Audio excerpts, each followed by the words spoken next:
Ingat tayo lagi mga ka-farmers. Napakalaking ano to, cobra nito.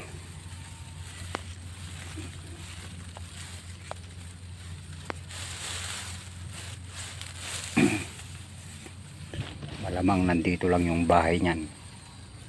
O pagpunta natin ng bukid, lagi tayong magdala ng pamalo para maipantaboy tayo sa mga ganitong ano. Naku, malamang pag tinuklaw ka nito hindi ka na makakauwi. Sobrang laki nito. Napakalaking cobra nito sigurado.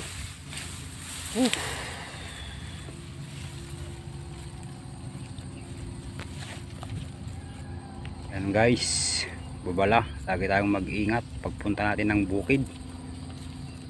Bago lang to,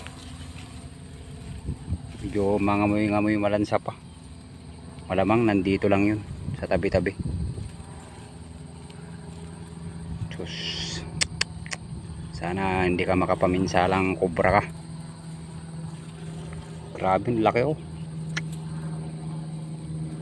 Gas yung biruin mo yan, dibdib pa lang.